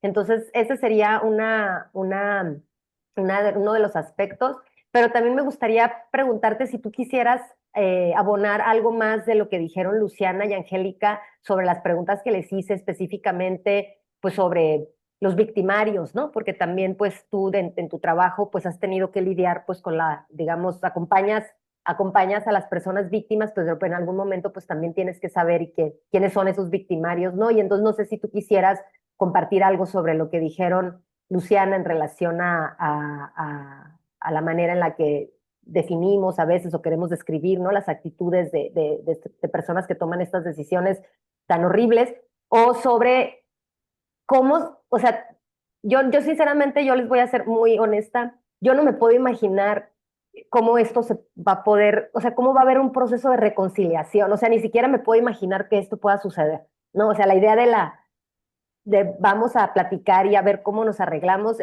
Para el caso de Palestina, yo de verdad no, ni siquiera me puedo imaginar qué tiene que pasar para que lleguemos a ver una cosa como esa. Pero yo quisiera, no sé, conocer tu opinión y pues tu mirada sobre esto que te estoy planteando.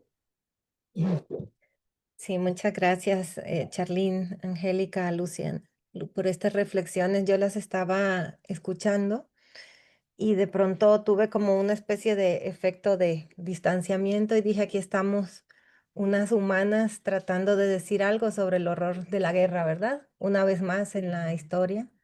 Y bueno, echando mano de lo que podemos, ¿verdad? Y de lo que pues nos dan nuestras disciplinas y hay un poquito de la psicología y de lo que podemos ir jalando, ¿verdad? De otras disciplinas. Pero a mí me produce este efecto de que frente al horror, todos estos discursos se nos desarman una vez más, ¿verdad? O sea, creo que estas preguntas de Charlene son preguntas muy en un punto desesperadas o desesperanzadas, ¿verdad? De qué humanidad estamos hablando, ¿verdad? Y también cuando estaba tratando de pensar como algunas lecturas o materiales para este espacio, y también recordaba varios de los estudios que citaba Luciana, yo pensaba es que no hay nada más humano que la deshumanización, ¿verdad? Entonces, ¿cómo tal vez la psicología nos puede decir algo de eso? Tenemos varios mecanismos que se han estudiado, además de los que ya decía Luciana de la obediencia. Em, Hay otro que se le llama disonancia cognitiva, ¿verdad? Que es como las personas desechamos toda la información que no respalda, que no corrobora nuestras creencias, nuestros intereses, y cómo nos volvemos impermeables, ¿verdad? No solo a la información, digamos, a los hechos, sino también a registrar emocionalmente, ¿verdad? Por ejemplo, las atrocidades. Entonces, creo que, digamos, la psicología nos puede decir hasta cierto punto. Ahorita escuchando a Angélica, yo pensaba, digamos, la psicología nos habla del trastorno de estrés postraumático, que tiene una historia, además, ¿verdad?, de cómo se reconoció un conjunto de síntomas dentro de un diagnóstico, ¿verdad?, un trastorno. Antes de eso, Freud estudió lo que llamó las neurosis de guerra, para explicar cuáles eran los efectos en los combatientes y las personas que regresaban enmudecidas de la guerra, ¿verdad? Que regresaban con una serie de impactos, de afectaciones. Y entonces yo pensaba, un soldado israelí puede regresar con estrés postraumático y cumplir con estos síntomas, porque puede tener imágenes intrusivas, porque presenció el horror, ¿verdad? Porque presenció incluso que sus propios compañeros hayan podido perder la vida en circunstancias horribles, porque presenció lo que ellos mismos, o porque cometió actos atroces, y puede tener todos estos síntomas y no tener una interpelación moral, ¿verdad? Y no tener una herida moral y no pasar por ahí. Entonces, en ese sentido es que les quiero decir que la psicología tiene un límite, ¿verdad? Que nos puede hablar de, digamos, estos efectos, pero no necesariamente el hecho de que haya un daño, incluso en esa población, ¿verdad? De los perpetradores, no necesariamente significa que haya un cuestionamiento moral, ¿verdad? Entonces, por eso creo que tenemos que apoyarnos en la psicología para entender estos mecanismos psíquicos, ¿verdad? Que sostienen la deshumanización, la indiferencia, pero necesitamos como pensar también ahí un salto ético también frente a esto, ¿no? Entonces, quería leerles una cosa que tenía por aquí, porque es una reflexión que hizo Freud después de la Gran Guerra, ¿verdad? De la Primera Guerra Mundial, porque llegaban los soldados con estos síntomas precisamente de, que ahora diríamos estrés postraumático, ¿verdad? En ese momento se les llamaba neurosis de guerra y se les sometía a una serie de nuevas atrocidades, ¿verdad? Descargas eléctricas y unos tratamientos supuestamente para superar esos efectos em, y que volvieran al frente de guerra. Pero eran un poco en el fondo para demostrar que no existían, digamos, tales afectaciones, sino que los soldados estaban fingiendo, ¿verdad? Estaban fingiendo esta sintomatología para no regresar. Y entonces Freud es consultado sobre eso y él trata de explicar qué significa, y creo que se pone en juego qué significa la salud mental, ¿verdad? En estos contextos, más bien relacionada con la capacidad de tomar una posición ética, ¿verdad? Entonces, bueno, les voy a leer un poquito. En el informe sobre la electroterapia de los neuróticos de guerra, Freud defiende la causación psíquica de las perturbaciones de los soldados. Y él explica esto. La angustia por la propia vida, renuencia ante la orden de matar a otros, revuelta contra la despiadada sofocación de la propia personalidad por obra de los jefes. Un soldado en quien esos motivos afectivos hubieran sido conscientes de una manera potente y clara, habría debido, como hombre sano, desertar o bien hacerse pasar por enfermo. Y lo que él explica en ese mecanismo de la neurosis de guerra es que en realidad estas emociones permanecen inconscientes y dice, bueno, permanecen inconscientes por otros motivos, por el orgullo, la autoestima, el amor a la patria, el hábito de obedecer, el ejemplo de los demás o la presión grupal, ¿no? Pero entonces me parece que, bueno, que es interesante porque él está diciendo en ese contexto lo más sano puede ser enfermar, ¿verdad? Para una persona que éticamente se opone, ¿verdad? A seguir participando en estas atrocidades. Entonces, eso es para decir cómo, digamos, no se puede, no lo podemos leer solamente en términos de, pues, este bagaje que tenemos de diagnósticos, etcétera, ¿verdad? Tiene que haber ahí una interpelación ética, que es justamente lo que dice Hannah Arendt, que a lo que se renuncia, ¿verdad? En estos contextos en donde la obediencia sustituye la responsabilidad ética, ¿verdad? Y moral.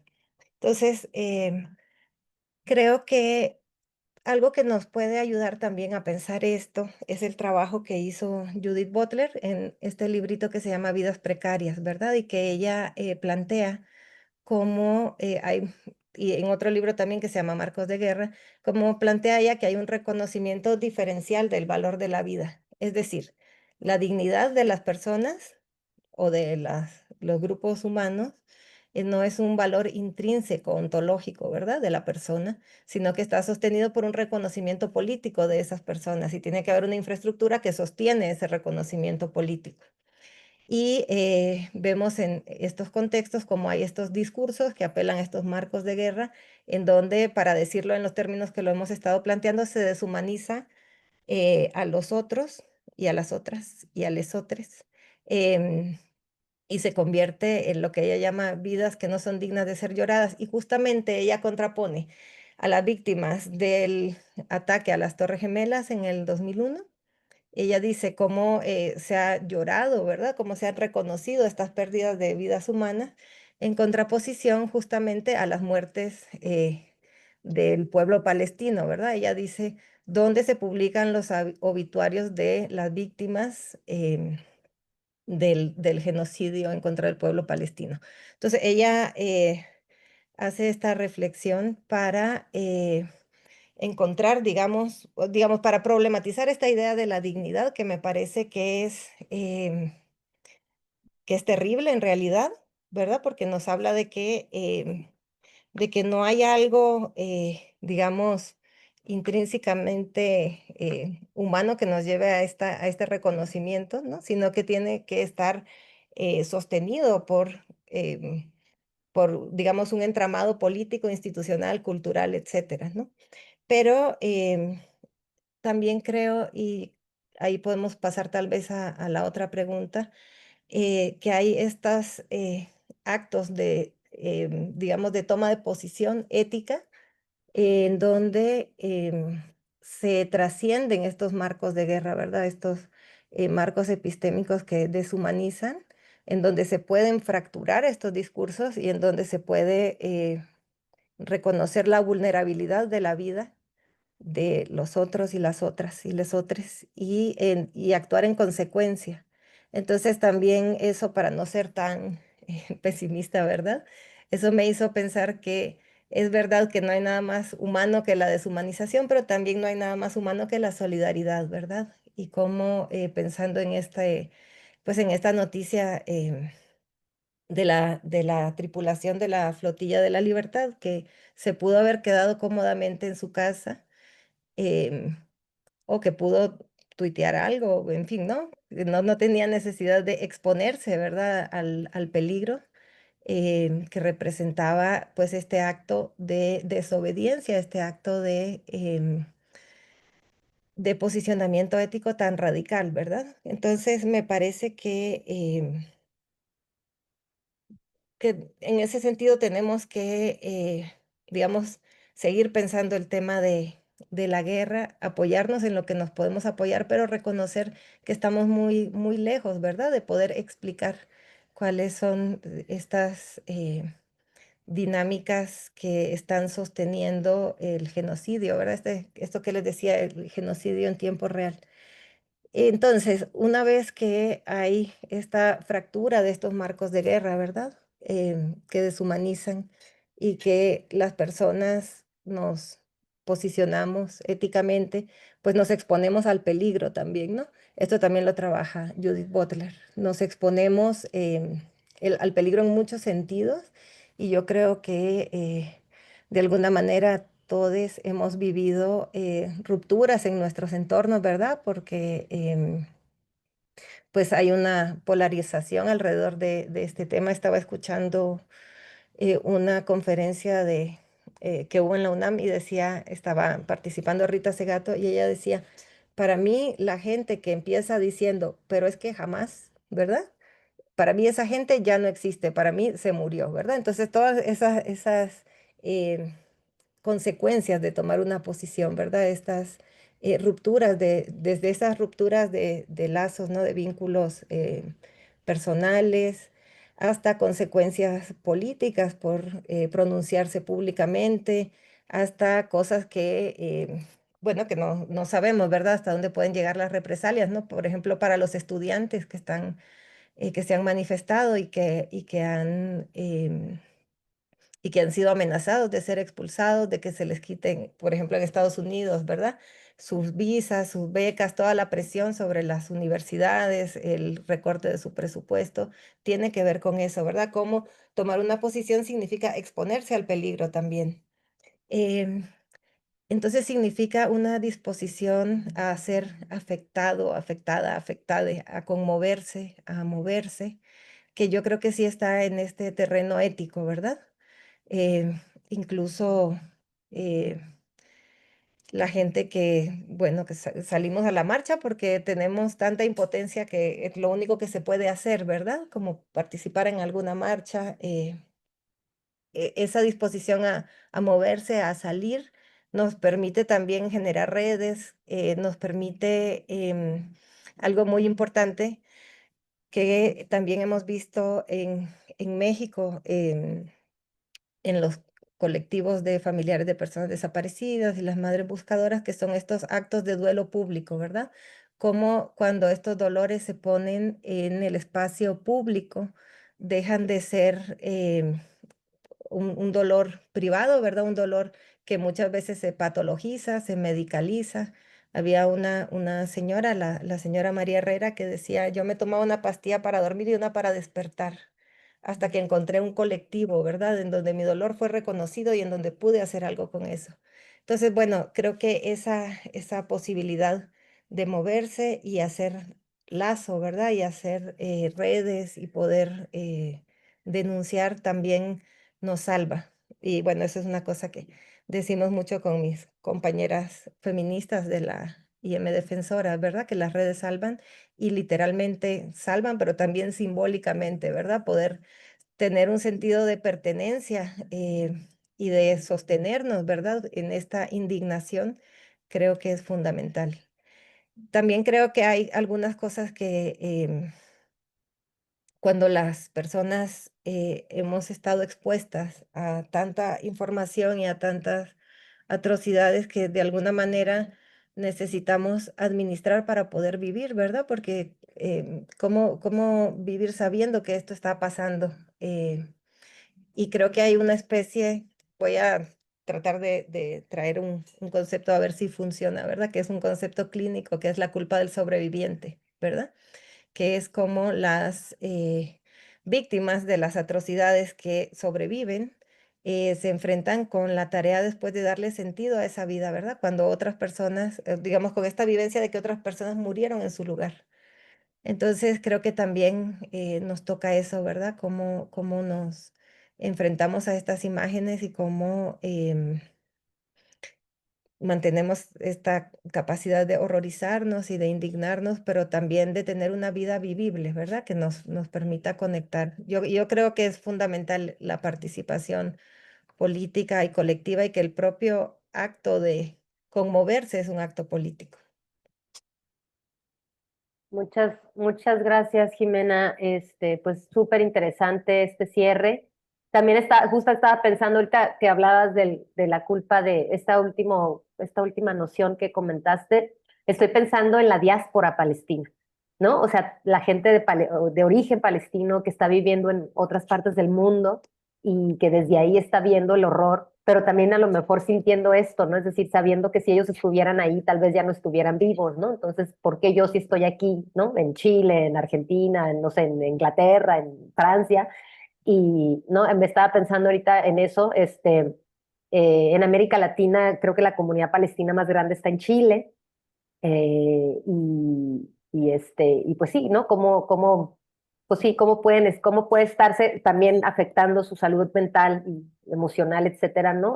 Sabiéndose sobrevivientes, ¿no? De un pueblo que tiene una marca, ¿no? Desde hace tanto tiempo, ¿no? Entonces, pues sí, muchísimas gracias pues por tu intervención, por la de Angélica, las de Angélica, Luciano, de verdad ha sido un conversatorio muy interesante. Estoy checando aquí los mensajes de Facebook, pues no tenemos ninguna pregunta, solamente diciendo pues que excelentes invitadas, en efecto, excelentes invitadas, claro que sí. Y bueno, nos compartieron el enlace para ver el documental de How to Survive a War Zone, el que yo les estaba comentando, y por supuesto que lo hizo nuestra amiga Irene Rojas Jimena, que nos está viendo. Entonces, bueno, pues ya nada más para cerrar, no hay que perder de vista que en esta semana justo un grupo hablando de solidaridad, ¿no? Y conectándola con estas últimas ideas que nos compartió Jimena, pues un grupo de más de 1,000 personas de distintas partes del mundo se reunieron en Túnez, con la idea de marchar hacia Gaza. Ahora en los próximos días otro contingente se une en el Cairo, gente que va a llegar de diferentes países, creo que estaban en 50 países, creo que de México van 9 personas, a esta marcha hacia Gaza, pues con la intención de romper el cerco que mantiene Israel. Van a intentar cruzar pues el Cairo, llegar a Rafah, pues con el fin insisto, ¿no? De romper el cerco y de pues intentar que pase la ayuda humanitaria que como hablamos, bueno, lo dije hace ratito al principio del conversatorio, pues está condenando a casi 2 millones de personas a morir de hambre, ¿no? Y pues aquí en Oaxaca continuamos con con la jornada de solidaridad con Palestina que lanzamos desde el colectivo Oaxaca con Palestina. Esta jornada se inauguró el pasado 30 de mayo en la Biblioteca Nestrosa. Sigue abierta al público la exposición de carteles, de obra plástica, y también hay un altar ofrenda dedicado a las víctimas del genocidio al cual pueden ir a dejar flores o un mensaje de solidaridad. Este viernes 13 hay actividades a partir de las 5:30, hay música, hay un conversatorio a propósito del aniversario 19 de la represión ocurrida contra el magisterio oaxaqueño en el año 2006. Y el sábado 14 a las 12 del día hay un taller de puntadas de resistencia impartido por la compañera Solandra X. Y en la tarde hay una presentación editorial. Pues les invitamos a que sigan las actividades de la jornada en el Instagram Oaxaca con Palestina. Van a continuar hasta el 26 de julio. Y también recuerdo, se continúa la campaña ciudadana de registro de firmas para exigirle al gobierno de México que rompa relaciones diplomáticas y comerciales con el gobierno de Israel. La verdad es que es muy penoso, indignante atestiguar el silencio cómplice de esta administración y la falta de un posicionamiento claro contra un genocidio, sobre todo pues un gobierno que se dice de izquierda y humanista, ¿no? Entonces creo que pues sí nos sigue tocando a la ciudadanía, a la sociedad civil organizada ejercer presión para que el gobierno asuma una postura coherente y que represente el sentir de quienes rechazamos la política de muerte del ente sionista y sus cómplices, con esta masacre diaria de civiles palestinas y palestinos. Si entre quienes nos están escuchando hay alguien que quiera sumarse al registro, pueden enviar un mensaje al Instagram firmas.palestina.mx y ahí les pueden hacer llegar los formatos y les explican pues cuál es el trámite, ¿no? Pues yo quiero agradecer pues otra vez a Jimena, a Luciana, a Angélica, a ver que hayan aceptado participar en este espacio el día de hoy. Ha sido de verdad muy rico escucharlas. Al apoyo técnico también del ingeniero Víctor, al Instituto de Investigaciones Sociológicas de la UAPJO por el espacio que sigue haciendo posible pues para no dejar de hablar del genocidio en Palestina, y pues muchísimas gracias por su atención. Pueden compartir esta transmisión, se queda grabada, la pueden compartir, la pueden sugerir, pues porque creo que digo, nos ayuda a entender lo que está pasando en Palestina, pero también nos ayuda a entender muchas otras cosas, digamos, de situaciones, fenómenos que han pasado pues en otras partes del mundo y pues que también nos tocan a nosotras en un país como este, en el que pues también mucha gente está expuesta pues a muchísimos tipos de violencias extremas, ¿no? Entonces pues yo les agradezco mucho, muchísimas gracias, que tengan muy buena tarde. Gracias. Muchísimas gracias.